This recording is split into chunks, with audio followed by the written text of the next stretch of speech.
Good morning, it's 10 a.m. It's Shambles Stay at Home Festival with one of Europe's leading Mark Gatiss impersonator. Yeah, well, basically what happened was, it's not our fault, by the way, and it wasn't even the provider, it wasn't actually the server's fault. It was another major company's fault, meant that everything was crashed this morning. Just so you know, the Mark Gatiss interview, we will be doing that next Monday at 10 a.m. Mark's going to join us for that live, and we'll be back tomorrow with more live shows. So this is just us doing, it's really just a kind of test. I don't even know if anyone's watching. Don't matter. Morning, Josie. How are you this afternoon? I'm over it. You have had enough, haven't you?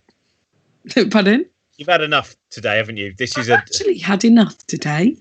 And I do you know what? Last night I was looking at Airbnbs, not to go to now, but I was like, wouldn't it be fun at some point when this is lifted to go on a trip with a friend to an Airbnb? Let's look at the most expensive ones I can find that I would never go to, just for a bit of kind of fun, speculative, imaginative traveling. And one of them was listed as escape lockdown in this country pile. And I got really angry because I was like, oh, is that what people are doing? Like paying for massive Airbnbs? I don't know why it got to me, but it did. That and the absolute collapse of my faith in party politics has been a real shot on a chaser. It's not been a good month for you, has it? That's why not everyone else, obviously. I try not to look at your Twitter feed anymore because I've reached an age at middle age, you know, I'm almost to that lovely bit Norman Lovett used to talk about. I think, but then he was in his 60s and he'd come on, he goes, well, I'm in my final third now. And the way I've know about that, but well, I'm definitely in my final third. No, well, my Twitter is about half really, really breathlessly recommending and half not that. No, I know there's a lot of positivity there, but I've decided to generally just avoid everything, especially when I did a quiz for it was my dad's 90th birthday on Saturday. Oh yes, I saw. You looked so smart. Yes, I saw. You looked so smart. How did it go? You did 90 questions. 91 questions, because of course one for every year that he's existed, so that makes it 91. I was disappointed that not everyone got, for instance, I think it was 1948 was the debut of Death of a Salesman, and it had to be multiple choice because my nieces went, make it multiple choice, we won't get any of it. And it was, who is the lead character of Death of a Salesman? Is it A, Willie Lowman, B, Bobby Highman, C, Tommy Bigman? Not everyone got it. Anyway, it turns out I'm the bookish one. Tommy Bigman. That's that was worthy of one of the Trap's wonderful bad plays, I think. Which brings us straight in with one of the lead actors. Not one of the main actors, but I think one of the lead actors, because when he did pop up, it is of course the actor, singer, musician, dancer. Used to be a comedian as well. Michael Legge. Hi, final third. Yeah, final third. You're 50. You're not in the final third. We don't have to do much more of this. I think Michael and me are in our final third, and we're in our already breezing to 90. You'll be lucky if you live under 150 at this rate. How dare you? I was thinking about that. Well, I've been writing this book about kind of science and God and whatever, and I suddenly realized I had this moment, which it seems so obvious now. You know, one of the hardest things is getting used to the fact that you're going to die. But then I actually thought eternity does sound like a greater threat, doesn't it? If you go and then I die and I go on and have eternal life, that's too long, isn't it? But it's not you, is it? Iridescent gem floating in the ether. It's nice. That sounds even worse. You can't. How can I pick up a book if I'm just an iridescent gem that's floating in the ether? They'll slide straight through my iridescent fingers. It's a disaster. Won't all books just be in your head? Like you'll be basically a Kindle for the rest of eternity. Yeah, you'll be the happiest little Kindle. Yeah. Well, that is nice. If you've got eternity, you can read them all, can't you? Yeah, I don't know. I bet there's a catch. There always is with that bloke. Is that what the book's called, by the way, Robin? Is it Science and God in that? Yeah, well, that's the one that the publisher want to go with, because I said it very much explains what it is. The alternative title is jumble. So it might just be called that. I'd like to show you some of my daughter's art. Oh, that's very good. Not very good. This one is a mixed media offering entitled Fishies. Right. Oh, what is it? It's fish. Fishies. I think it's a very nice spring. It's got a springish quality to it. This one has a kind of Rorschach quality to it. Yeah, very, very much so. That's obviously Rorschach, the character from Watchmen. Yeah, that's what I'm It's a thinking of. threat rather than a psychological experiment. Yeah. It's also got a big dinosaurs painting book. Oh, That's just really magic painting, so it's very much cheating. Is this what we do? Do we show and tell? Yeah. 'Cause I've got a photo of me during the Trouble. Oh. There you Where are go. you? Show me again. There I am, right Oh. there.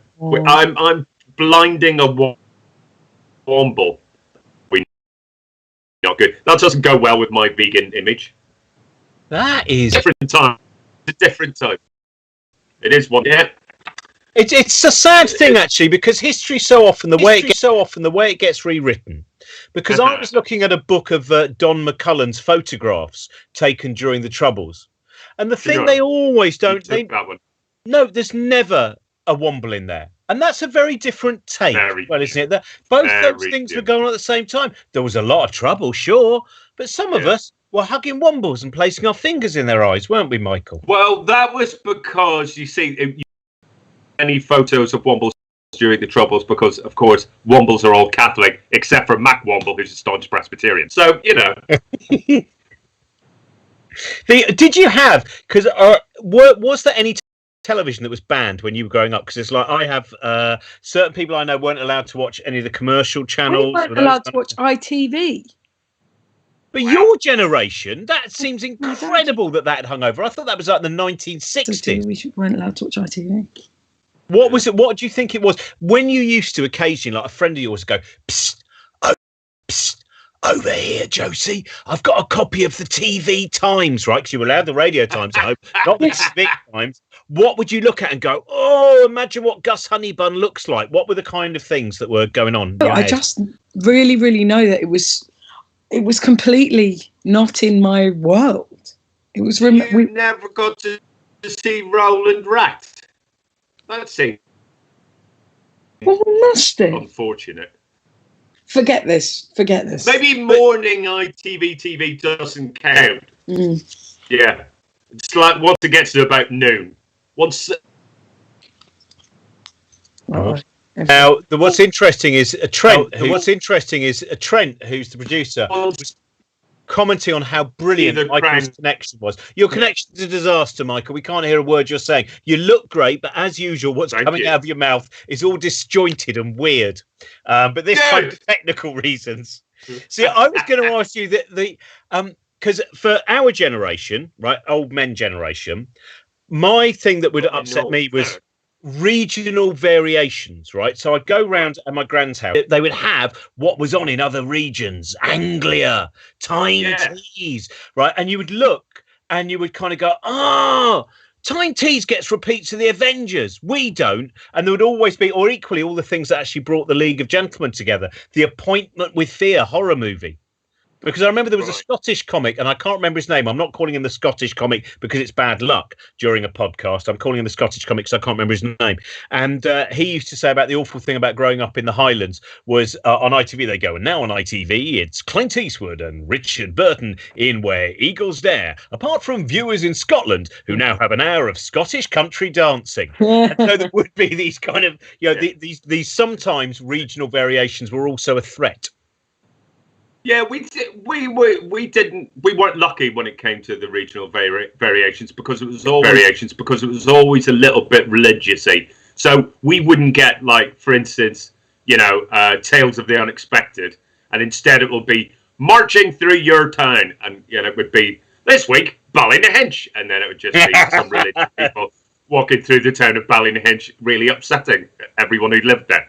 No, it wasn't fair. In fact, most regional changes were always unfair. It was rare that it was, instead of something crap, here's the prisoner. That was really, I think that was only viewers in London Right. I mean, how much do you think the regional variations were one of the things that stoked the Troubles?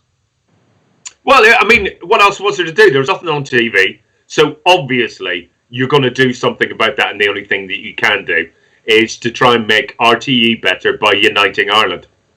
Yeah, that is. I know photos of the TV Times, both the TV Times that was available in Belfast and the TV Times that was available in Southampton, and show that you couldn't get Gus Honeybun. It is absolutely baffling to me that Eamon Holmes works in England. Like, I can't believe that he left regional TV, Ulster TV. Like, all he did was the continuity links, and he was bad at that. He irritated everyone. And then he was on British TV. He was on my daughter's woken up. England TV. I have woken up. What's happened? He's finished, Josie? My daughter's woken up half an hour early from her nap. And well, it was lovely seeing you. I'll see you tomorrow morning at 10 a.m. where we've got Shambles College opens, and we've got David McColman. We're going to talk about art with David McColman, and we're going to talk about the classics with Natalie Haynes. Michael and me will hang around for a little bit longer, and Josie, I'll see you at 10 a.m. tomorrow. Bye, Josie. Bye, Josie. My show and tell, by the way, is you would love this one.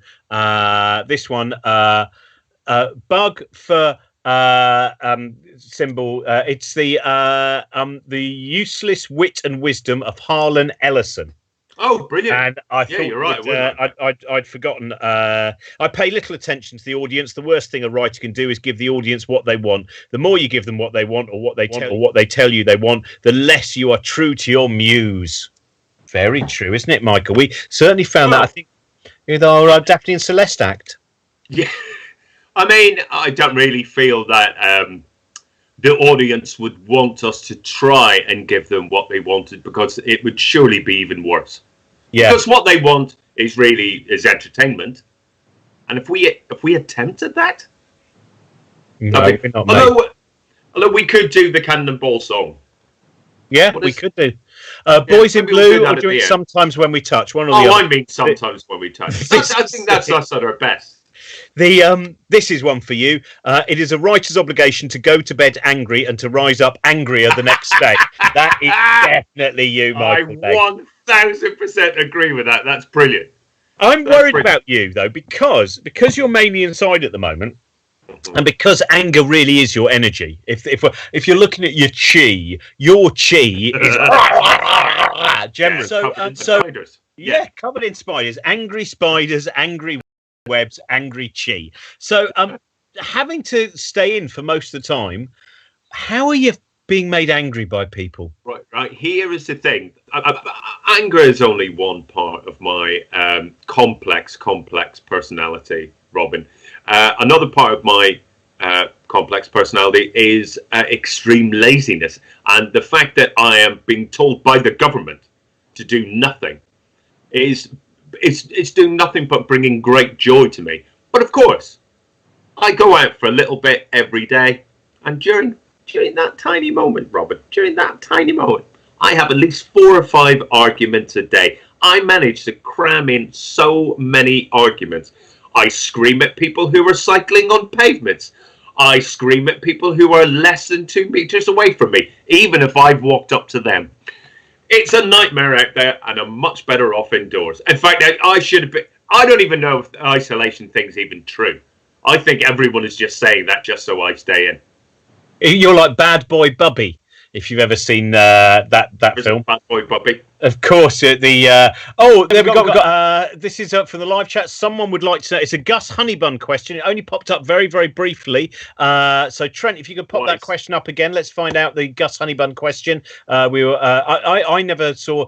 Would like to know that Gus Honeybun they were wished a happy birthday when they were 4 by Gus Honeybun. I don't know who Gus Honeybun is. No, I didn't either, but I knew he was in the Southern TV region. He was always in there, and he would be on during the kids' shows, kind of from about 4 o'clock to 6 o'clock. And I'd always think, oh, Southern television. Oh, the people of Portsmouth are so lucky. They've got Gus Honeybun. But eventually it turned out Gus Honeybun was reasonably disappointing. I've just remembered something. I haven't thought about this since I was about 10. I once phoned Jackie Fullerton, who was the sports presenter on, I think it was, the 6 o'clock news anyway in Northern Ireland. And I rang him, like I just rang him from my house when I was 10. I phoned up Ulster TV, went, can I speak to Jackie Fullerton? And I stayed on the phone with Jackie Fullerton, the sports presenter, me knowing nothing about sport, and all we talked about was the Newton Arts Football Club and Bangor Football Club and who was the best, and he talked to me easily for half an hour. That's brilliant. I just remember that, and it's mad. I had totally forgotten that Northern Ireland News was normally a phone-in for various reasons. That's a very interesting thing. Yeah. Because I now you've made me think if I ever managed to get, because of course when we were growing up, things like a lot of the Saturday morning kids TV and stuff, there were phone-ins you could never get through. But the one phone-in that I got through to was a radio one. I think it was on LBC. When I was 14 years old, I rang up and spoke to Billy Connolly, and that was brilliant. Yeah, and my question was, hello, Mr. Connolly, I very much like what you do, etc. I wonder how you feel about alternative comedy. That was my question there, 14 years old. That's a great question. And what did he think of it? He was really angry about it. He said they hadn't paid their dues. They didn't really know what they would do. He was obviously, he was saying that it was just, he loved it and he welcomed it. And it was, yeah. I don't know if, weirdly enough, Pamela Stevenson doesn't mention it in the biography of him, Billy. So, which I was a little bit, the moment that came out. It's a book in itself, mate. Yeah, I'm thinking of turning that LBC phone in my one conversation, Billy Connolly, into maybe a solo show for the 2021 Edinburgh. Well, I don't know about musical because, I'm not very musical. You are. You could be musical. I could play you in a musical. That is my dream. Do you know what? It's my dream too because I am not playing me in a musical. It's going to be an absolute disaster. Listen, I have to make this very, very clear. I did not phone in Jackie Fullerton, the sports presenter at Ulster TV, during a phone-in on the TV. I rang him. I just rang him. I rang the office. I don't know what came over me as a 10-year-old, but I rang him up. It was not on air. It was just me and a 55-year-old man talking on the phone for half an hour about football teams I knew nothing about, and he didn't know them either. That's really, and that's what we did during the Troubles. That's how we got through that. I definitely think we should be doing as a Beckett play. Having done, it's been a while since we've done our Beckett plays. It's still amazing. I was thinking about that the other day. That we I can't remember what charity was it for. That was a benefit gig, and for some reason, rather than do stand up or our shouty kind of double act, we wrote a pretend. We sat in bins. Yeah, we sat in bins while Arthur Darvill from Doctor Who, which is amazing. Every now and again, you don't realise how weird things are when you go, we could have taken, well, maybe we couldn't have done. There are people who have a normal career and others somehow get in contact with someone who's in Doctor Who and say, 2 elderly men are going to be in bins mucking around pretending they found a Samuel Beckett play. Would you get angry with them? And he said yes. He said yes. Right up to, he could have said no even during it. But no. He went ahead with the whole. That was good, wasn't it? We should definitely do that again. And by that, I mean we should probably never do it again. We should never do it again, but we should talk about it a lot until it becomes legendary. Or do a play about that time we wrote a play with Arthur Darvill. Yeah. See if maybe Arthur Darvill will write a play about that. Because he's probably a good writer, isn't he? Well, I'm hoping when Pamela Stevenson writes her book all about Arthur Darvill, that if I'm not in the index there, having been missed out entirely from my LBC phone-in. Yeah. Arthur Darvill is a very good musician, I went to All Tomorrow's parties maybe 10, 12 years ago when he was in Doctor Who. So that would have been about 10 years ago, right? Yeah. And Mark Eitzel, I went to see Mark Eitzel. That was part of All Tomorrow's parties. And he walked onto the stage with Arthur Darvill, and it was really confusing for a very long time. Because I just stood there going, that guy really does look like Arthur Darvill. And then when he was introduced, I was like, well, firstly, he should actually be on TV right now because it's Saturday night. I don't know how he's doing this. But it was weird. It's weird seeing people out of context. And he looked too tall to climb into the back of your telly every Saturday night as well, didn't he? He is quite tall. How does he fit? But he's a very lovely man. Am I supposed to be Mark Gaddis then? No, you're supposed to be Mark Gatiss, please. Oh, what did I say? Gaddis? Oh, you're right. Yes. Am I supposed to be Mark Gaddis? Yeah. No, you're not. I don't want you to be. When Last do I time we stop got you to being pretend Mark to be Gatiss? 'Cause someone. I'd like to continue on a bit after this. I would like you to be Jeremy Dyson, which means you have to go into the other room and start typing.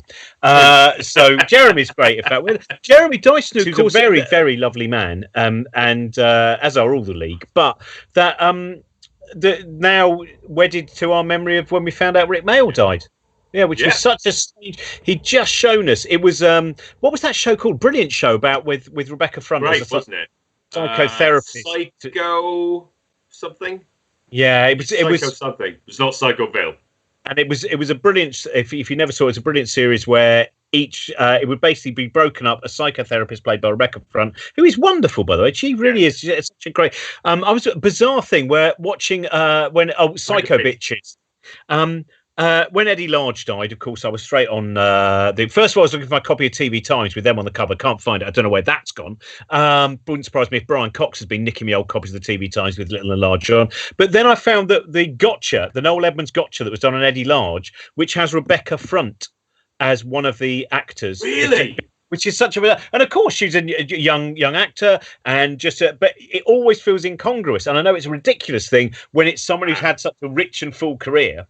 So we watched. I think he showed us the episode where it was Margaret Thatcher visiting the psychotherapist, but very much as Hannibal Lecter. So, right. And then went out. That was good, wasn't it? Yeah, that was good. It's a great. The thing is, we've got a question.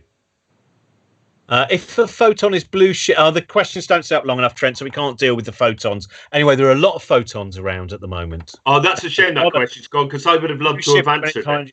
Where does the energy come from in a photon? Well, a lot of it's magic. There we are. Photons. So, where do you get your energy from? Yeah. So yeah, that was a strange day, wasn't it? And then we went off and we did a particularly shouty show that night of our double act. We're just ignoring that question. Yeah, well, it's best we ignore it. Your question will be answered on Thursday for our science special. I'm not going to start. I had to explain to Ed Miliband how black holes work. I'm still not over the tiredness I've felt from that.